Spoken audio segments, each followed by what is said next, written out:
Good morning again, everyone. Good morning. Thank you for thank you for this morning. Thank you for your presence. I know that there's a lot of busy schedules out there, and you have put this day, this Sunday, to be on top of your schedule. And we know that whenever we gather, whenever we fellowship with one another, and whenever we encourage one another, God is with us. God will work in us inwardly and outwardly. Amen. Amen. 3 weeks ago,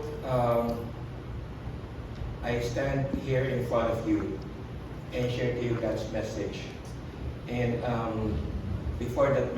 after that message, I received a revelation, and that revelation comes into a form of a question. And the question is this: what does we need, or what does the church need for us to be equipped to carry the gospel? And for today, we are going to dissect that question. And I would like to thank you for standing with me over the past few weeks. You have journeyed with me and listened to God's message. We started with our internal growth, where God grows His people. He doesn't only grows in us, but He also grows through us. And learning that the Holy Spirit is the one that gives us strength, the one that shapes us and forms us, and send us out into this world that is hurting and needing for longing of love. Amen. And as we stand here today, what God has started in us starts to overflow through us. When a church is healthy on the inside, naturally it becomes light on the outside. And as we continue this journey, we step into a reality that a church is not just a gathered church. A church is not just out of numbers, but a church is a sent people. People in the church should go out. People in the church should spread out His word. The message in the pulpit doesn't need to stay in the pulpit only. It needs to be spread out. It needs to be shared. And as we interact with other people outside, we should know what we are carrying. We should know how are we going to explain to them the gospel. Amen. We should be deeply clear. We should be deeply confident in our words. But, awareness alone doesn't create any movement. We as people in this church, we have desire, but desire alone cannot create impact. We have vision. Yes, we have vision. We have lots of activities in this church. But vision alone cannot make a change. We need to move. And we need to know what is the weight of the gospel that we are carrying. Because we can understand about the mission, we can be steered by the mission. But if we are not equipped fully on how to handle the mission, we will never be sent out. We're just going to be felt unsure. And it needs to show up whenever we interact with other people. So if we want this series of messages from God that He used me to deliver to you, if you want this message to be a concept in this church, if you want this message to be a lifestyle or a culture or a movement in this church, God's people must be prepared. We must be prepared for the things He calls us to do. And to do that, again, we must know the weight of the gospel that we are carrying.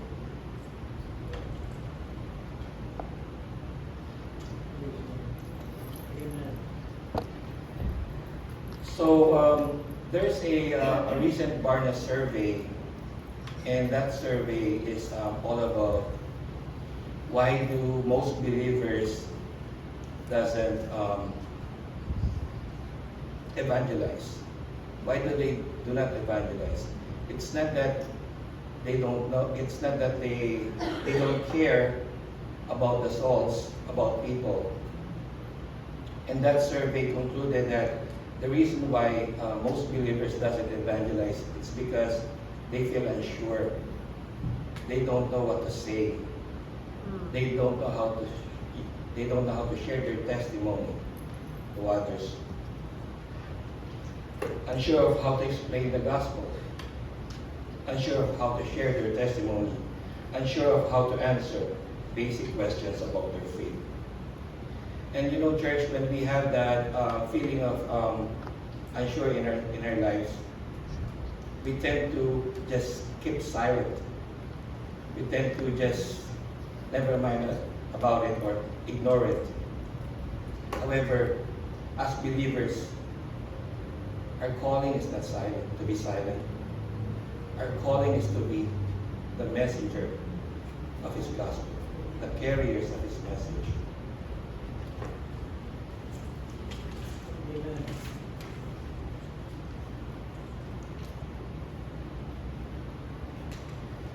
In the Bible, the apostles were called as eyewitness to the resurrection.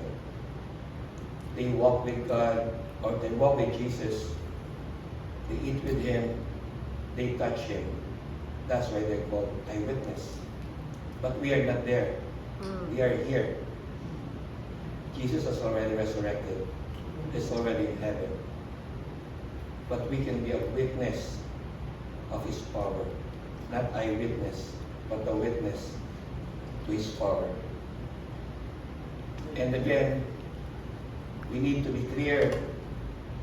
We need to be confidently equipped, knowing the gospel that we are going to share. Paul said in 1 Corinthians chapter 15 that the gospel is of first importance.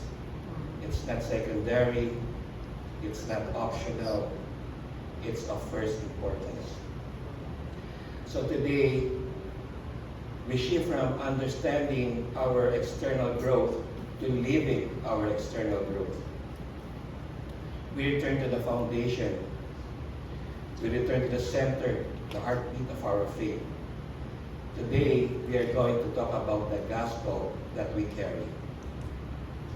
And the scripture that we're going to read today is from 1 Corinthians chapter 15, verses 3 to 4. Can we all stand? And we are going to read 1 Corinthians chapter 15, verses 3 to 4 all together. For what I received, I pass on to you as of first importance, that Christ died for our sins according to the Scriptures, that He was buried, that He was raised on the third day, according to the Scriptures. Let us pray. Father, this morning, we ask you to open our hearts and open our minds for us to see the weight of the gospel that we are going to carry. Cleanse us, O Lord. Cleanse us for all filthiness. Cleanse us for all sin. Because you have died and you have rose again, O Lord. And that is our foundation, God. Thank you so much, Lord, for all the things that you have done and for the things that you are continually doing for us. Amen. Not only for us, but for our family, for our neighbors, for our friends, for our co-workers. In Jesus' name we pray. Amen. Amen.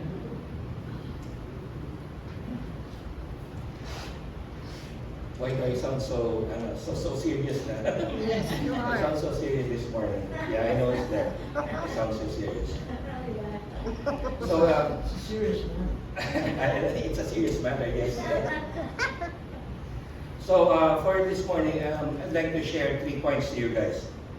The weight of the gospel, the work of the gospel, and the witness of the gospel. And before I share to you, I'd like to make an illustration. So of course, for sure that all of us, we have been to a hospital, right? It's either we are there as a patient or we are there as a visitor.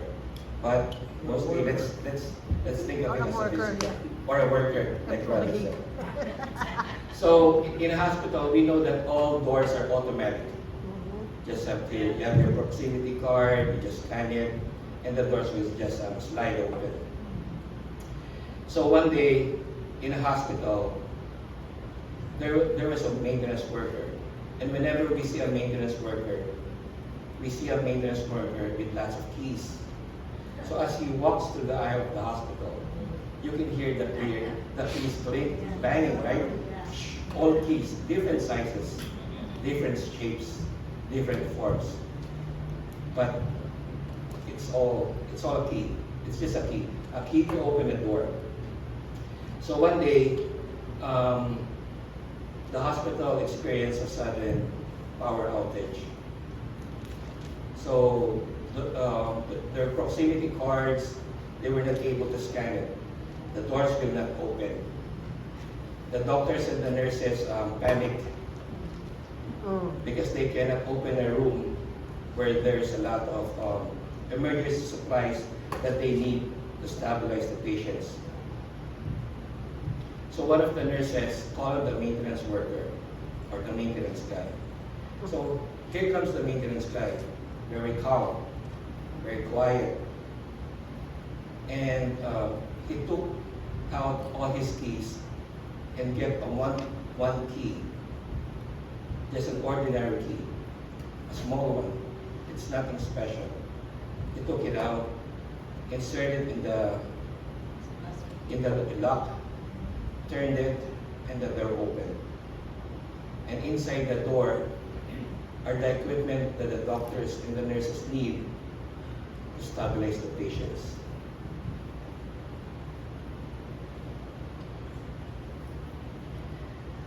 So one of the nurses, I've seen the maintenance guy every day, but I did not understand the reason why he's having all those keys with him. The keys are not different. There are different forms, different shapes, but only the same use, just to open the door. And when the nurses asked the maintenance guy, after he opens the door, the maintenance guy just answered, "This is just a key, an ordinary key, but it opens an important door, a very special door that will save the life of the people, of the patients in this hospital."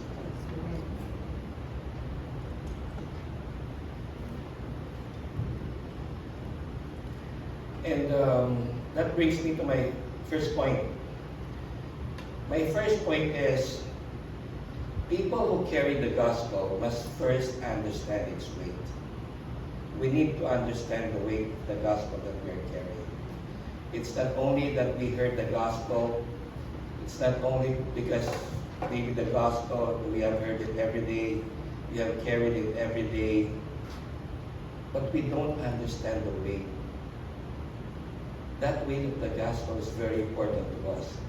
Because the gospel, it has weight. Because it deals with the greatest problem. And you know what's the greatest problem? Sin. That's the greatest problem for us. Like the brother said. So every human problem traces back to one root, which is sin. It's not politics, it's not economics, it's not education, it's not personality, it's not culture. More so, it's not appearance. Well, I don't know if we have problems with appearance. We don't have problems with that. So the gospel addresses the core of the human condition. That's why Paul says, Christ died for us. This is not a small issue. This is not a side topic. This is not a religious detail. This is the central crisis of humanity, sin. And the gospel is the only solution. And the gospel is weak because it deals with the greatest enemy, which is death.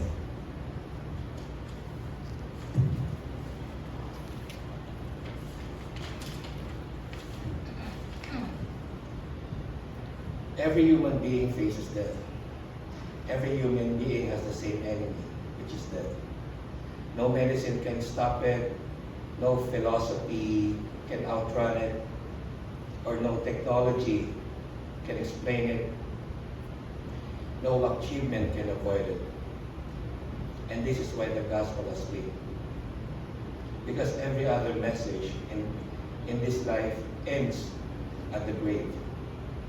But only the gospel walks past it.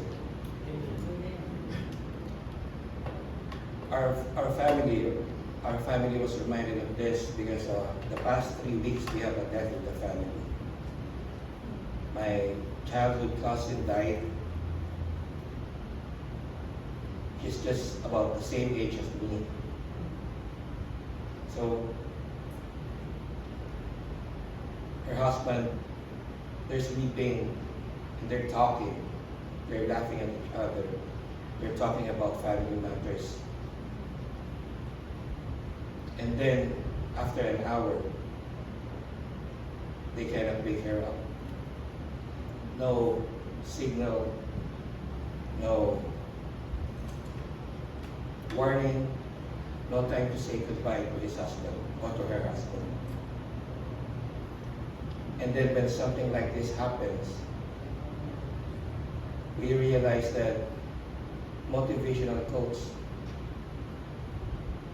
will not help us. Advices cannot help us. Positive points about that cannot help us. The only thing that could help us is the gospel. Amen. We understand that the message tells us death, that death is not the end. The message that declares Christ died, Christ buried, and Christ rose again. And this is the weight of the gospel. It's the only message that follows us through eternity. The resurrection church is not a symbol. It's not a metaphor or even a poetic idea. It's the defeat of death. And the gospel has weight because it offers the greatest gift, which is eternal life. So one day, as I was scanning books, reading books, I encountered this teaching in Islam. And in their teaching, it says intentions judge actions. In other words, the value of what you carry is tied to the heart which you carry it. How much more should we, as followers of Christ, we understand the weight of the gospel that we carry?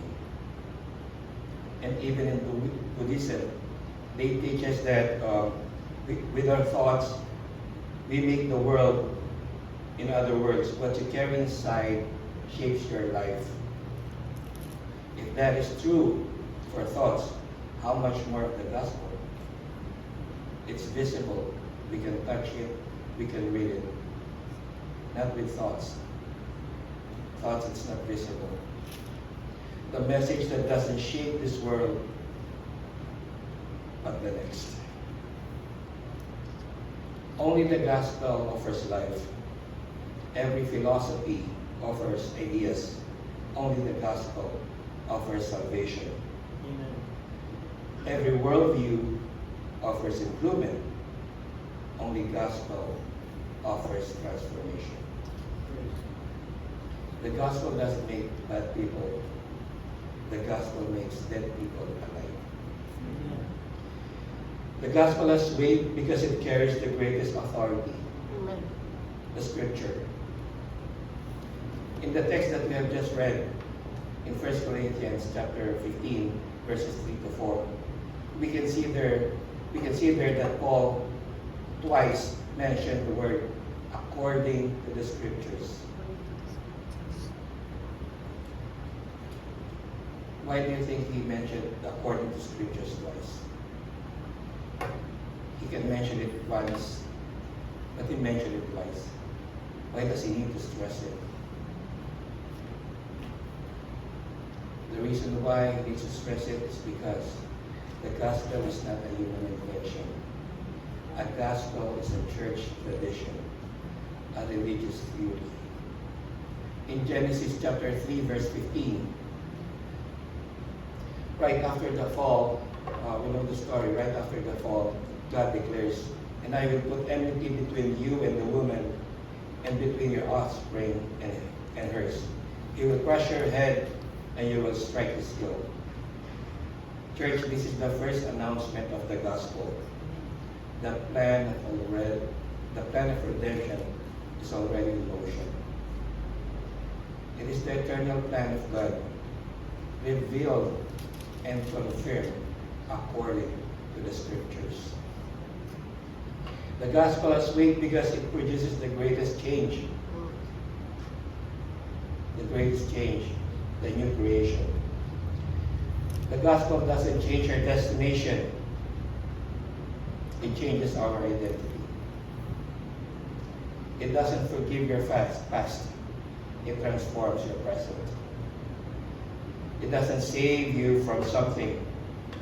It saves you for something.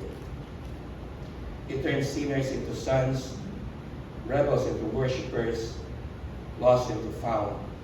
It turns the dead into living, an old creation into a new creation. Amen. And lastly, the gospel is weak because it is only the message with eternal consequences.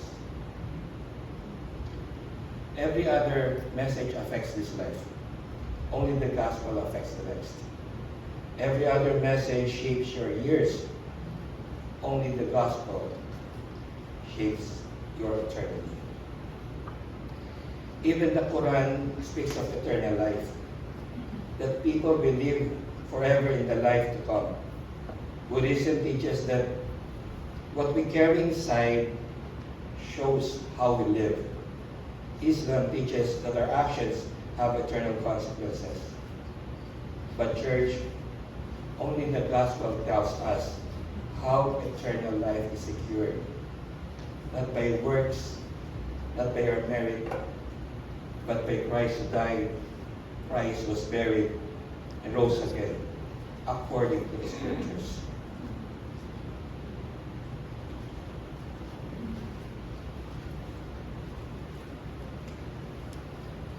Every other message can help us in our life, but only the gospel determines the eternity. Genesis promised it, Jesus preached it, Paul explained it, and Revelation confirms it. The gospel alone decides whether we perish or whether we have eternal life. This is why Paul says it is of first importance. This is why we cannot treat having the gospel casually. That is why we cannot carry it lightly. This is why we cannot speak of it as an ordinary.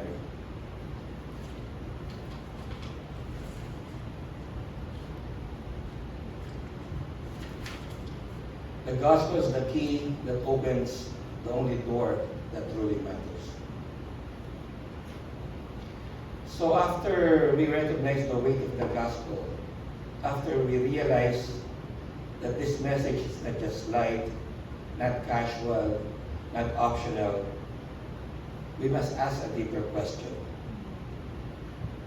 What does this gospel do once it lands in our life? Because the gospel was never meant to sit on our shoulders like a burden.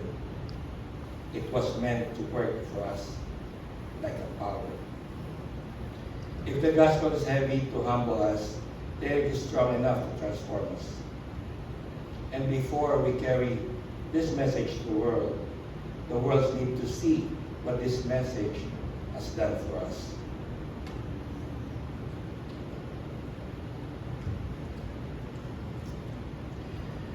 So let's go to my second point. My second point is that a people who carry the gospel must live in its power.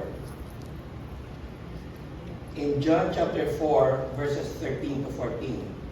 Okay, we bless it. Thank you, Brother Dutch. Brother Chris. Oh, Brother Chris, sorry. So we know the story of John chapter 4. This is the story of a Samaritan woman who's going to get water from the well. So we start with verse 13. So Jesus looks at the Samaritan woman. Samaritan woman is tired, she's thirsty, she's probably worn out, worn down by life. And Jesus tells her that the water she's been drawing from will always leave her thirsty again. In other words, everything she has depending on, every relationships, every routines, religion, her own strength can only satisfy for a moment. Let me read it to you. Jesus answered, "Everyone who drinks this water will be thirsty again. But whoever drinks the water I give him will never thirst. Indeed, the water I give him will become in him a spring of water welling up to eternal life."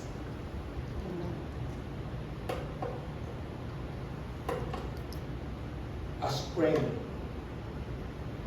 it says on the scripture that we have just read. A spring is alive, renewing, and overflowing. And that's the picture of the gospel. The gospel is not just a message that we repeat. It is a power that fills us. It is not just the truth that we agree with. It's a life that flows within us. It is not something that we visit occasionally. It is something that transforms us continually. And this is why point 2 matters so deeply. Because you cannot offer a living water if your soul is dry. You cannot witness to others if you haven't experienced it on yourself. You can talk about power. We can learn from books. We can learn from others. You can talk about power of God and His mighty works. But church, if you're going to do that and you haven't experienced that power in your life, you know what you are just carrying, or what we are just carrying. We are just carrying information. And we cannot just carry information. We need to carry transformation. Because that's what the gospel is. It transforms us. Information, academics, those can be learned. And if we carry those, it's of no use. Because what we need as messengers of Christ, as carriers of His gospel, as ambassadors of His kingdom, we need to carry a transformation. We need to transform life.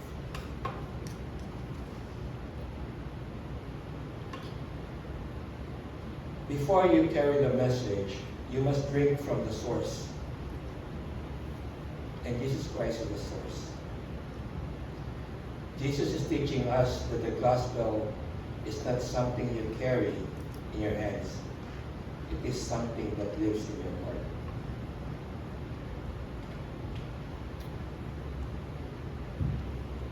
So I have a second illustration here.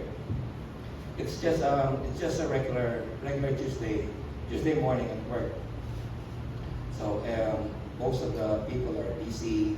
They kept going back and forth, reading emails, rushing to every table.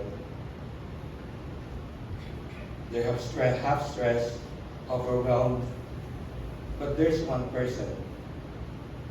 Let's call her Maria. Not my wife. Not my wife. Maria It's na just like naman. in every illustration. I don't know why the name Maria is very common. The name Maria is very common. So in this illustration, it says Maria, not my wife. But Maria walks differently. Maria is not loud. Definitely is not my wife. She's not overly cheerful, but there's a quiet steadiness in her. She's peaceful, she's calm, a joy that doesn't match the chaos around her. One of her co-workers, James, notices her. And James is running through a different situation in life. Maybe marriage, maybe tension, maybe finances. And he has this constant sense of anxiety in himself that he cannot shake. He's been working with Maria for weeks. He's not perfect. And James is loud.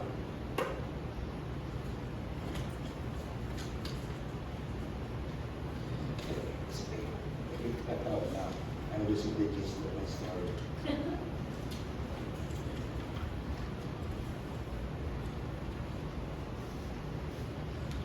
Okay, so one morning James finally asked her, "Hey, Maria, how do you stay so calm? You look like different. Everyone here is stressed, but you are different." And Maria answers James quickly. Maria doesn't preach a sermon. Maria doesn't quote a verse. Maria doesn't hand him a tract. She just said, honestly, it's Jesus. He's the one who gives you peace, and I'll be a mess without him. And in that moment, James doesn't just hear the gospel. He witnessed the gospel through Maria. He sees the gospel through Maria. He sees the transformation through Maria. He sees the spring Jesus talks about in John chapter 4, verses 13 to 14. He sees the gospel not just as information, but as power. He sees a life that has changed, sustained, and strengthened by something deeper than the human nature. And because he sees this in her, he becomes open to hearing it from her. So now, Maria and James, they're conversing. Maria is now witnessing to James. Church, the gospel is more believable when it is visible. People are drawn to Jesus that they see in us before they listen to Jesus that we talked about. They need to see Jesus in us first before we talk about it. And that leads me to my third point, which is the last one. Very quick now, like 20 minutes. People who carry the gospel must witness its power. In John chapter 4, verse 28 to 29. So this is still in John chapter 4, and this is still the Samaritan woman who needs to go to a well and get water. So continuing in reading that, from 14, we move to verse 28. And it says, "Then leaving her water jar, the woman went back to the town and said to the people, 'Come, see a man who told me everything I ever did. Could this be the Christ?'" Church, the very first thing that the Samaritan woman did after encountering with Jesus is to leave her jar behind. Leave her jar behind. What this jar meant to us. The jar represented her old routine, her old identity, her old thirst, her old way of living. She leaves them behind. Church, since we experience the gospel in us, and it transforms us, there's a big question there. A question that how we leave our jar behind. How we left it behind that we're going to get a new one. How we left it behind that we are not anymore in our old identity, but we are now in our new identity as a new creation, as God's people. When she leaves the jar behind, she is declaring, what I came here carrying no longer scares me. What I came here searching is nothing like what my soul needed. What I came here holding on to, I am leaving behind because He made me whole. What I came here for can't satisfy anymore. Can't satisfy me anymore because only Jesus can. Amen.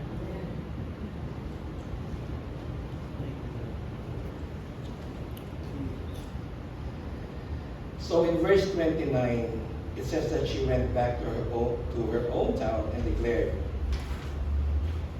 "Come, see a man who told me everything I ever did. Could this be the Christ?"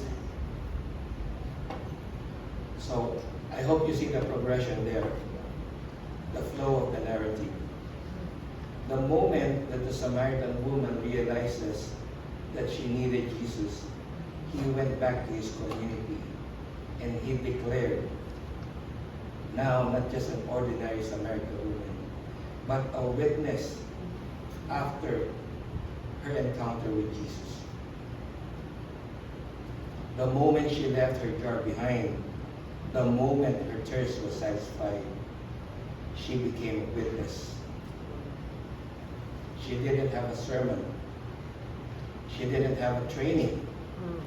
She didn't have theology. She didn't have a flat platform. What she had is only Jesus. And that was enough. Church, that is our mandate.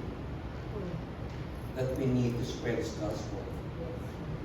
The gospel or the messages that has been delivered in this pulpit, in this stage, in front of you, must not stay in this pulpit forever. It needs to be spread out. Can I ask the worship?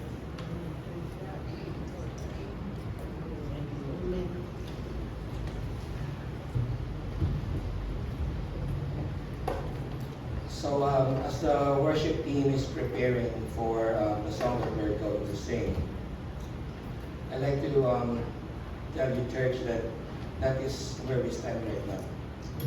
Right now, we are leaving our jars behind. Right now, we are going to step into a new identity. Right now, we are going to be the witnesses of His power. And the only right response in this moment, the only honest cry of a heart that Jesus touched, is the same cry that we are about to sing. And let this song, let this verse 29 be our song. Let's declare this. Let's sing it. Let's stand together and sing this. That we need you. Lord, we need you. Amen.